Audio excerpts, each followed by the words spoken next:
Welcome to Author Stories, the podcast where we talk to the best writers in the industry and discuss writing and the creative process.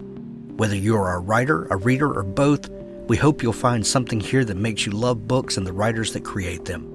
You can find archives of all of the great conversations I've had with authors over the years at hankgarner.com. Take some time and browse around there. I'm sure you'll find a new author to love, find inspiration for your own creative life, and find a new story to get lost in. Let's thank some sponsors who make the show possible. No Good Deed, Book 1 of the Mark Taylor Psychological Thriller series by M.P. MacDonald, is free on Amazon.com. Seeing the future comes at a price. What price would you be willing to pay to save thousands of lives? Mark Taylor knows his actions scream guilty, but he was only trying to stop the horrible terrorist attack. Instead of a thank you, the government labels him an enemy combatant and throws him in the brig with no rights, no trial, and no way to prove his innocence. He learns firsthand that the CIA can do anything they want to him, anything at all. Mark's just a regular guy, a photographer, who finds himself in an extraordinary situation when an antique camera he buys at a dusty Afghanistan bazaar produces photographs of future tragedies he's driven to prevent. His frantic warnings about September 11th are ignored, but put him in the government crosshairs when he learns what being labeled an enemy combatant really means. Download this intense and gripping thriller now, free on Amazon. No Good Deed, Book 1 of the Mark Taylor Psychological Thriller series by M.P. MacDonald. As the Crow Flies, Enter Haddonwood, Book 1 by Risa Walker and Caleb Ansel. From Risa Walker, the award-winning author of the best-selling Chronicles Files, and debut author Caleb Ansel, comes a chilling story of altered reality and psychological terror. Chase Ray sits perfectly still, his thumbs traveling across the screen of the broken computer tablet, stuck in the nexus between two worlds. Haddonwood isn't real. It can't be. Another world, another reality, hovers just beyond his reach. He can see it sometimes. He can almost touch it. In that world, things are in balance. The dead stay dead and the creature feature remains safely on the screen. That world isn't a patchwork quilt of every scary book or movie he's seen. In that world, the nightmares generally end when you open your eyes and people don't glitch in and out of existence. Chase is determined to return to that world, although he's a bit worried that the only way out is through the noose that seems to lurk around every corner. He needs allies to get back home. But how do you choose your team when you can't tell who's real? As the Crow Flies, Enter Haddonwood, Book 1 by Risa Walker and Caleb Ansel. We're so happy to have our friend Crystal Pico Watanabe as a sponsor of the show. Crystal is one of the best editors in the business, and she has just debuted a new service that I think you'll absolutely love and will help you to up your writing game. Pico's School of Wordcraft and Editing has just debuted, and the first course is called Properly Punctuating Dialogue. It's a mini course and can be completed in just about 20 minutes. It covers the basics of dialogue punctuation.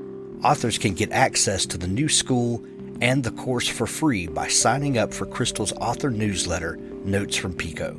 Go to picoshouse.com/newsletters. That's picoshouse.com/newsletters. More in-depth courses will be added in 2020. Make sure you don't miss a thing. picoshouse.com/newsletters. Unwilling Souls by Gregory D. Little. Books 1 and 2 are only 99 cents for a limited time. The gods are rightfully imprisoned, and Cess intends to keep them that way. But her terrorist father has other plans. Gregory D. Little's Unwilling Souls is a pulse-pounding chase through an epic fantasy world of adventure, sinister conspiracy, and a magical industrial revolution fueled by harvested human souls. Cess is the daughter of powerful parents who would very much like to kill one another and who therefore pretend she doesn't exist. An apprentice jailer of the gods, Cess spends her days learning to forge the tools needed to maintain the gods' prison. When her terrorist father attacks the prison on her 16th birthday, Cess is forced to flee after the secret of her parentage is revealed. Suddenly on the wrong side of the law, Cess realizes the very father who abandoned her may be the only one who can protect her. But some secrets are darker than parentage. On her way to find her father, Cess will uncover truths about her family and herself that will shatter her understanding of the world and risk the return of the gods themselves. Unwilling Souls and its sequel, Ungrateful God, are on sale now for only 99 cents. The third book of the series is coming early next year, so now is the perfect time to get up to speed. Unwilling Souls by Gregory D. Little. Books 1 and 2, only 99 cents for a limited time. Well, thanks for joining me again for the Author Stories podcast, where I bring you the story behind the stories and the storytellers. Today, I'm really excited to have Taja Sevelle on the show with me today. Taja has a brand new book. It's been out for a few months now, but it's called From the Root, a Memoir and a Philosophy for Balance in Our World. Welcome to the show, Taja. Thank you so much for having me, Hank. I really appreciate it. I'm excited to have you. Taja, we begin each show with the same question, and that question is, what is your first memory of wanting to be a writer or storyteller? Wow. Well, my first memory of wanting to write a book is when I was in fifth grade. My parents had taken my sister and I out of school, and they were homeschooling us in a 16 by 16-foot cabin in the middle of the woods with no running water, no electricity, and you could not get there by car. You could only get there by boat, snowmobile, or airplane. And it was a really wonderful, magical, impactful year for our family and for me. And during that year, I remember learning about trees and learning about how you could count the rings of the trees and you could find out how many years they lived and if they had experienced hardship, etc. And I decided that I wanted to write a book about trees. So I started to do that. I didn't finish it, but that was my very first memory of wanting to write a book. I had written stories prior to that, but that was the first time that it occurred to me that I could write a book. That's fantastic. I have so many questions I would love to ask you about that, but did you see it at the time for the gift that it was? Sometimes a lot of kids can't. These are things you learn to appreciate later in life when you look back on it. A lot of kids would be like, "We're going to do what?" And when you were in the midst of that experience, living, in the woods. Did you appreciate it for what it was at the time? Yes, I did. And, we loved it. We looked forward to it, and it was great. We loved every minute of it. So it wasn't one of those things where I look back and say, "Oh, I wish I had appreciated it more." I've appreciated it, all my life, including during the time that we were there.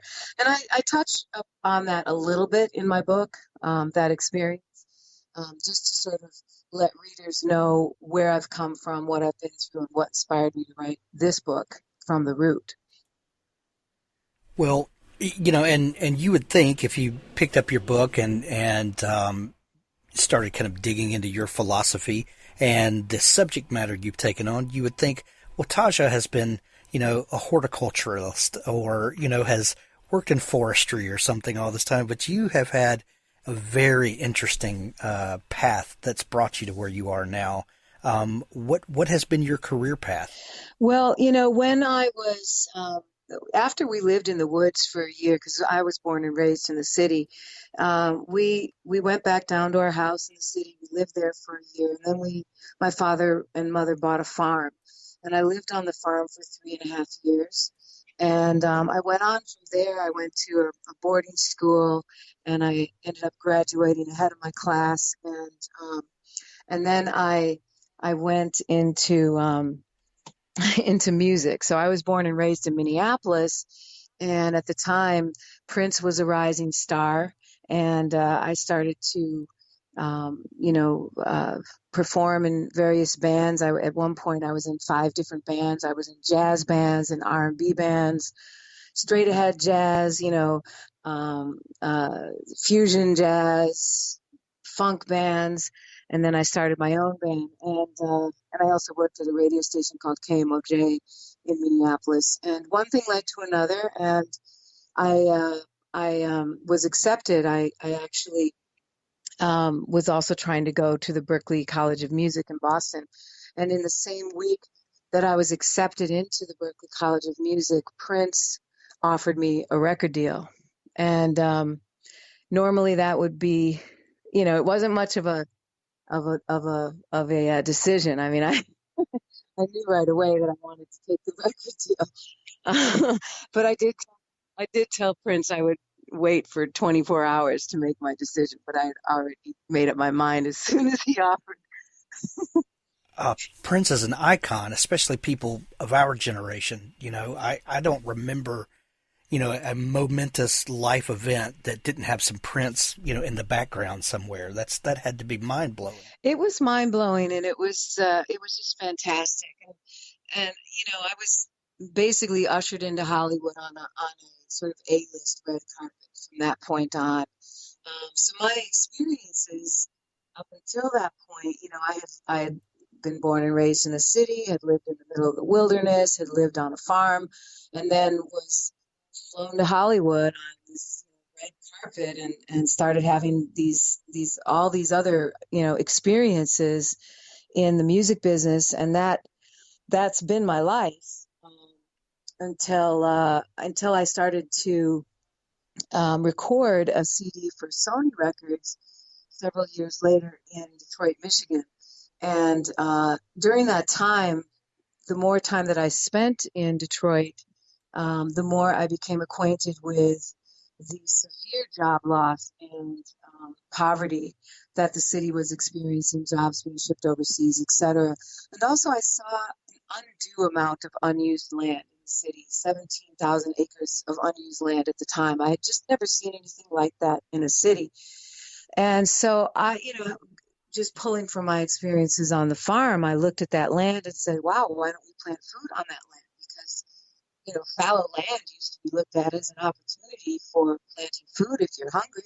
So I put my music career on the back burner, and I started a charity called Urban Farming. And I started it with 3 gardens, community gardens of free food that people could pick 24 hours a day, 7 days a week, without anybody monitoring them.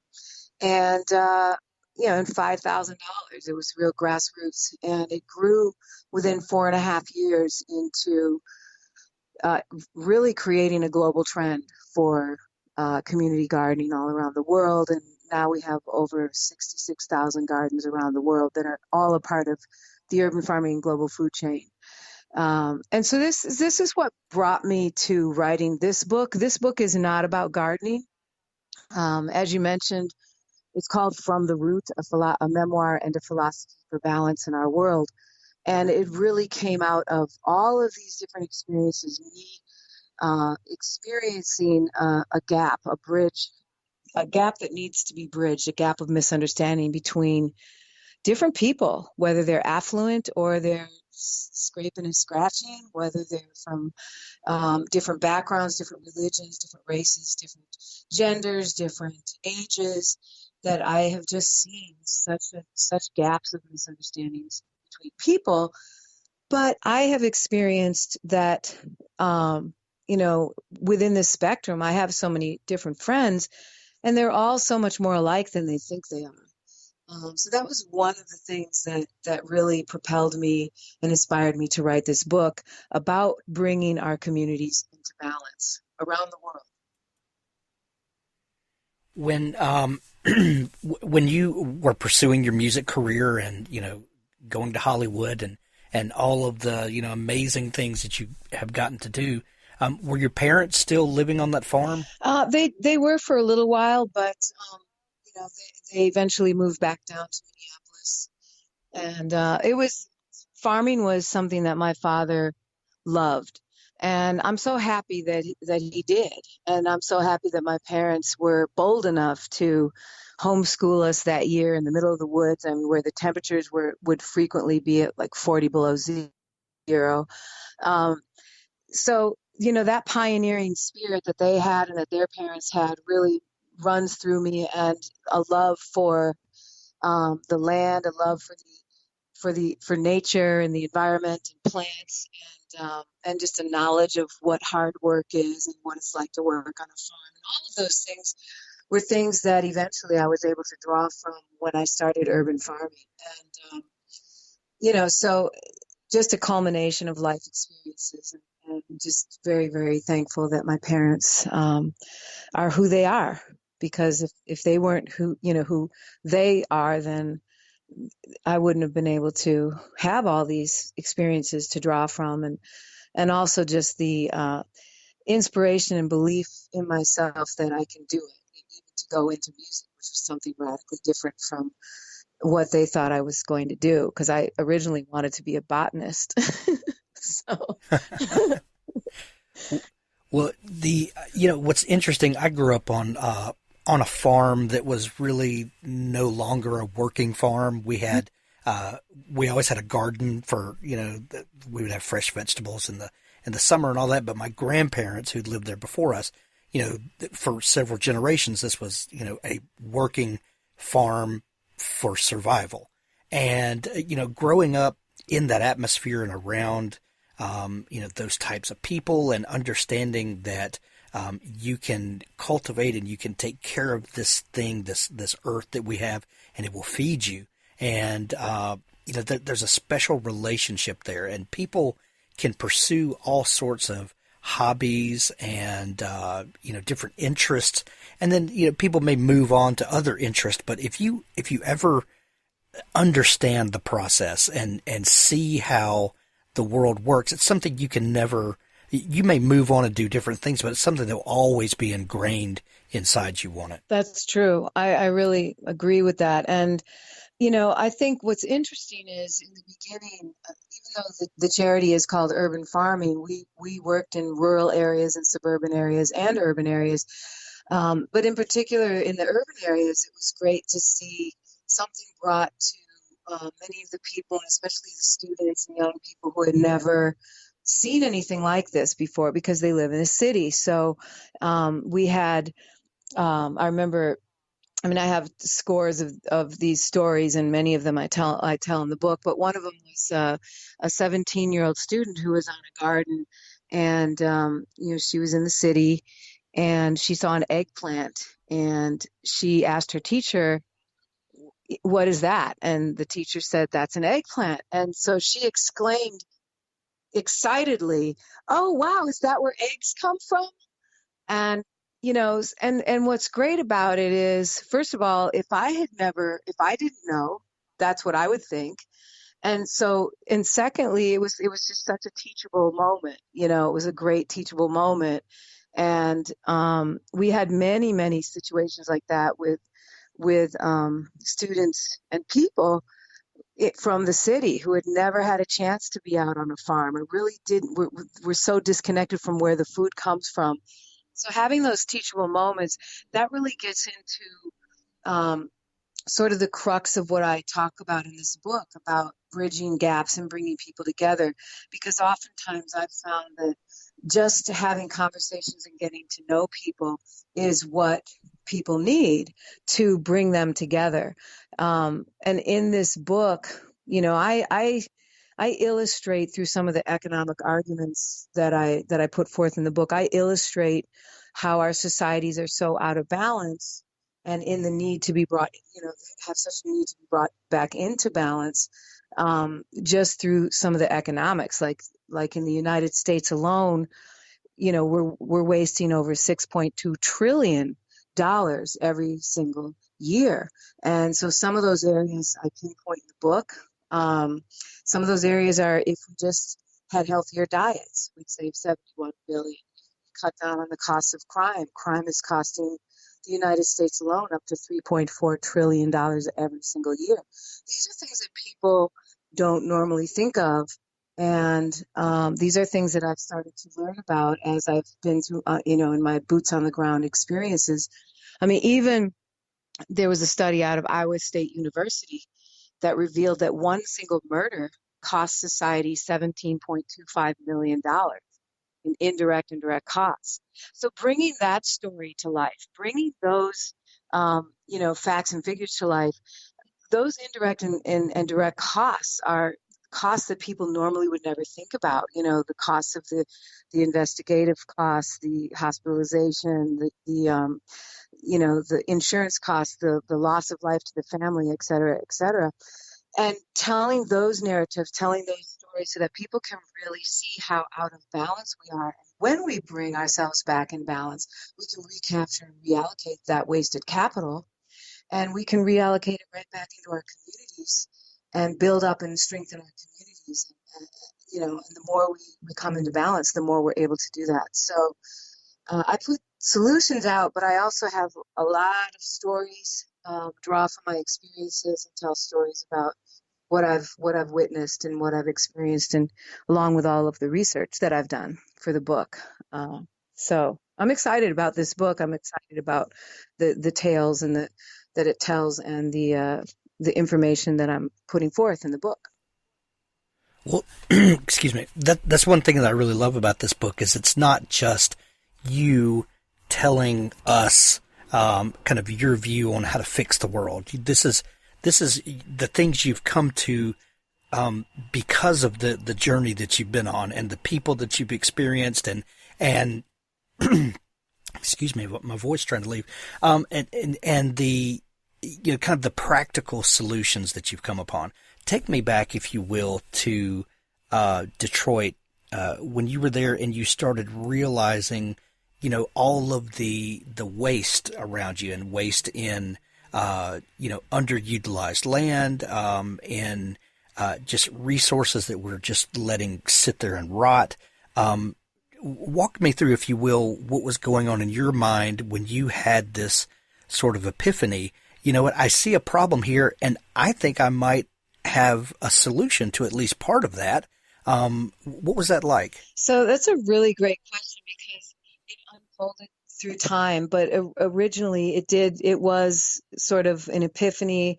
Oh, we can do this. Let's plant food on this land, make the food free so that whether you worked on the garden or not, you can come and get this food. You can come and get it at midnight, which is really what touched people's hearts about these gardens. That was one of the hallmarks of it. But I started to learn that, okay, it's costing, the city of Detroit $800,000 to mow this unused land. So if we put this land to use, it's a win-win-win-win. We cut down on the cost for the city of mowing the land. We cut down on the crime because there are crimes that take place in waist-high grass. We cut down on the pollution. We cut down on hunger. Where people, once they have that problem of how am I going to feed my family, taken off of their plate, now they're able to tackle some of the other issues that they're dealing with. So they become more productive. And this was the same case with cities all around the United States. I mean, one of the things that I talk about in the book is high bonds, human infrastructure bonds, which strengthen the human infrastructure of our communities, much in the same way that we do with roads and bridges. We have municipal bonds for roads and bridges and schools, etc. What about the human infrastructure? So when we are able to create investment opportunities with public and private partnerships, and we can create those investment opportunities for people, we don't have to look to those antiquated and default positions of cutting federal budgets and raising taxes, because now we're creating investment opportunities that are also a win-win for the investor and for the community. And we raise the community up, we create a level of abundance that we've never seen. And one of the things that that sort of sparked this idea for me is that we entered into, with urban farming, with the charity Urban Farming, we entered into a public and private, it's sort of a partnership, even though we weren't legally partners, but we entered into a project with Kraft Foods and the Triscuit Cracker. And we planted 21 community gardens in 65 community gardens in 21 states around the country. And we were on the Ellen Show, and they put us on the back of 28 million boxes of the Triscuit cracker. Ellen put a garden on the set of her show and promoted this project all summer. And what it did was it really created sort of a Jenga moment for community gardeners around the world. And what it told me is how powerful public and private partnerships are. And so when you have coexistence investing in public and private partnerships coming together to invest in high bonds, to strengthen the human capital, the human infrastructure of our communities, that's when our world will start to see a major level of abundance that we've never seen. And when you think about it, the Institute for the Economics of Peace did a study, and they found that if we had just been 25% more peaceful in the year 2010, the world economy would have reaped an additional $2 trillion. So the economics of peace it's a real thing, and the economics of peace are far more abundant than the economics of warfare and domination structures. So moving us in to these balanced positions where we create abundance everywhere, that's what we want.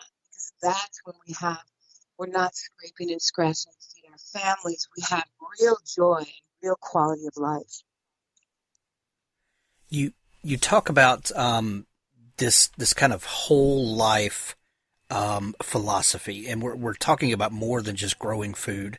And you're talking about the economics of peace, and you mentioned earlier the cost to society that one murder cost society, and we're talking about more than just the loss of that family who loses a loved one. There's also an economic cost that we all pay for that. And I think we can all agree that the less of that we have, the better we all are. But what can we do that makes that a reality? How can we actually reduce those violent crimes and murder and all that? And does this whole philosophy, do all of the pieces work together? Like if we create more opportunities for people, if we show them how to be self-sufficient, do those things equate more peaceful people that then don't promote violent crime? Like how does one affect the other? So through my experiences and my research, what I found is that, we have 7 fundamental principles that we talk about with urban farming. I talk about them in this book. And those 7 fundamental principles are really what is needed in a healthy, balanced society. So bringing balance, again, is the whole idea here.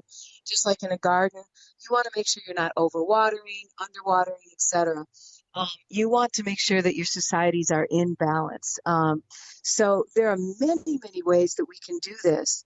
And the 7 fundamental root principles that I talk about are specifically the areas that would be invested in with high bonds and human infrastructure bonds. And those are healthy thinking, healthy communication, healthy eating, healthy fitness, healthy finances, healthy education, and healthy families.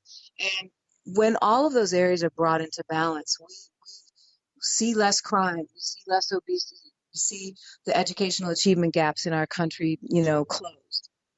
We see less mental illness. And so those are the areas that when they're brought into balance, we can recapture and reallocate the wasted capital and reinvest it back into our communities. And so really it's a campaign to heal our world from the root.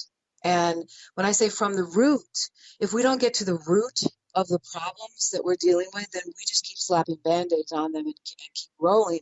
But the problems get bigger and bigger. And so, we have issues that really need to be dealt with in our relationships with each other. And one of the things that I'm really, really keen on right now is healthy communication. I've done some studying in this area. And I'll just say this, for anybody who thinks it's a namby-pamby subject, if you're invested in anything, if you have a trust fund or you're invested in any company, you might want to know that according to a Towers-Watson study, companies that have healthy communicators as leaders pass on 47% higher earnings to their shareholders over a 5-year period. So the reason that I keep bringing up economic arguments Because certainly in the book, I also bring up spiritual, medical, scientific, quantum physics, different arguments from different standpoints. But I think that the economic arguments are really important because if we can show that the economics of being in balance and having peace and healing our world from the root are far greater than the economics of war and fighting and speaking mean words and unkind words to each other, that hopefully is a big motivating factor for people to take a good look at it. Because, hey, if you're invested in a company that doesn't care about healthy communication, you're literally losing money as I speak. Exactly. Exactly. Taja, you have been an artist for quite a while, and you have been a storyteller, both as a recording artist and a songwriter. When it came time to tackle this project, do you feel like that your time that you've spent before in songwriting, performing, communicating with people, do you think that that has helped or played into the creation of this book? And do you think that was good preparation time for the kind of storytelling you're doing now? Without a doubt, without a doubt. I mean, one of the first things that, I mean, I'll just say lots of thoughts going through my head about that. But one of the first things that I learned when I signed with Prince and I worked closely with Warner Brothers is, they immediately took me through media training. So I learned how to do interviews. I've been doing interviews my whole life almost. That is a very important element to being able to take an idea and talk to people about it and put it forth in a clear and concise way. Also, songwriting. So I would always challenge myself with songwriting. I've worked and talked to Prince. I've worked with Prince, Burt Bacharach, Tom Bell. They're all just amazing artists, legendary artists. And the art of putting an idea forth within a song where you have to do it creatively. You don't have a lot of words. You don't have a lot of time. You have to learn how to do that. And that really, really helped me before I started writing my first book. My first book is still unpublished. It's a novel. It's finished, but it's unpublished. It's called Rain on a River. But I noticed when I was writing that book that the art of songwriting really, really helped me to put my ideas out on paper in a clear and concise way. The book is From the Root, a memoir and a philosophy for balance in our world. I love the concept of getting to the root of the problem, Taja. Someone could have a headache, and we could just keep taking, ibuprofen or Tylenol every day to treat the symptoms. But if we don't know that there's a brain tumor in there causing those, not only are we not going to solve the problem, but we're going to allow the problem to just get worse and worse and worse. So, I love the philosophy of, we all can point our fingers at all the things that are wrong with the world, but how do we get to the root of it, and how do we each make a contribution to change? Because it really is, while it's important for us to elect officials that can handle the government business that we believe in on our behalf, but sometimes it also means getting your hands dirty and getting your boots a little dirty. Yeah. And, I would say this, if you're planning to cast a vote in the 2020 election, make sure the candidate of your choice is actively healing our world from the root. And I'll just say this as well. I've had many, many, many hours of conversations with Prince. Prince was very adamant about doing things to help our world. And one of the things we talked about was the power of our lyrics. And Prince came to a point in his life where he really understood that every form of art that he puts out there is having an effect on our world. And I've done some studying in this area too. I mean, there are studies out of Harvard and different places that show that when you speak kind words to somebody, you're actually enhancing your own immune system, and you're enhancing the immune system of the person that you spoke the kind words to, and vice versa. If you're speaking unkind words to somebody, you just denigrated your own immune system. You've just damaged it, and you've damaged the immune system of the person that you spoke the words to. So when we start getting into this kind of, we start to learn more and more about how we're affecting the world, then we can become more mindful and we can understand that, hey, we all want a happy place to live. So let's heal from the root. Let's do what we can from our own position. And the book really gives a lot of solutions and easy things that people can do. And that's what it's all about. It's all about healing our world from the root. Well, and as writers or lovers of books, I hope that we all understand that words matter. And the kinds of words we use matter. Taja, this has been so much fun chatting. The new book, From the Root, A Memoir and a Philosophy for Balance in Our World, is out everywhere now. If you're a Kindle Unlimited subscriber, the book is in Kindle Unlimited, so you can read it that way, as well as a Kindle edition and paperback. Taja, please tell folks where they can connect with you online if they're just learning about you and all the great stuff that you're doing. Great. Well, thank you. The book is available on Amazon, and you can connect to me and find out more about it, tajasevelle.com.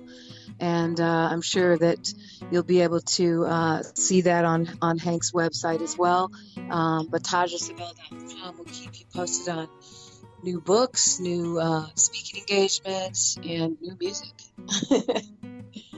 Excellent. We're going to put links to all of your stuff in the show notes of this episode and to From the Root, where you can buy your copy. Taja, thank you so much for taking time to come on the show today. Well, thank you so much for having me. I really had a great time, and I appreciate it. Now stay tuned for an audiobook excerpt from Richard Gleaves' The Jason Crane series. Jason ate Thanksgiving dinner alone at the Horseman restaurant.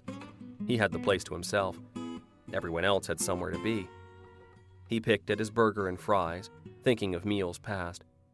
Thanksgiving had always been Eliza's favorite holiday, as Halloween had always been his.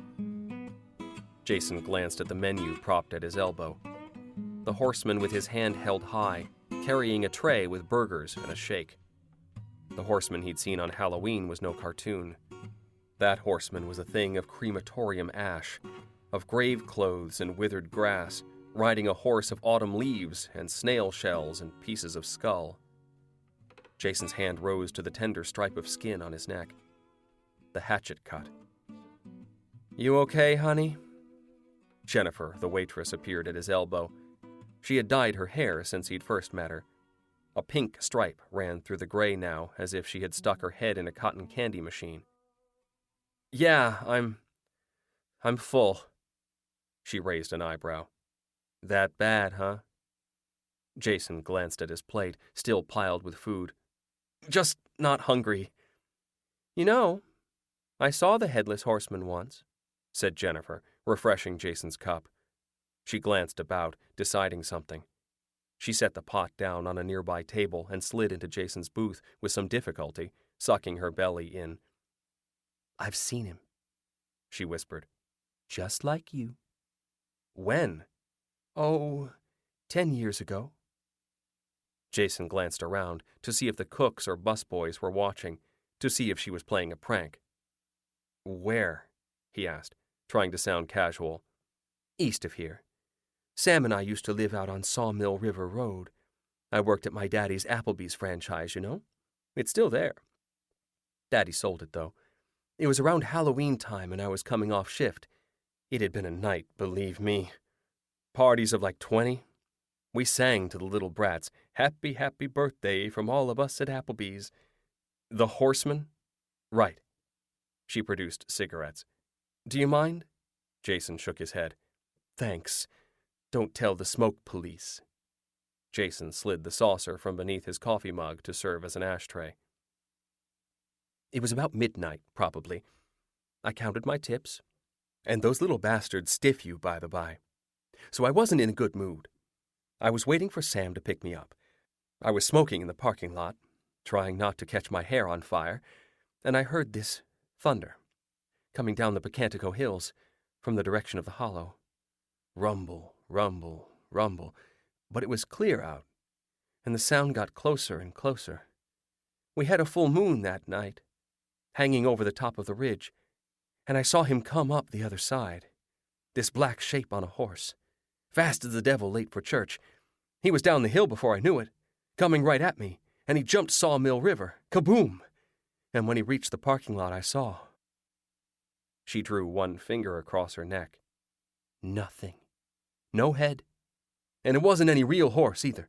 Too damn fast. He was in a hurry. Didn't even see me. Whoosh! My apron blew up. The dumpster started rolling. Car alarms. Blew out my damn cigarette. He shot across the field. Beeline due east. Never saw anything like it. So... She patted Jason's hand. I know you're getting laughed at. But not by me. She stubbed her cigarette in the saucer. Some of us believe you.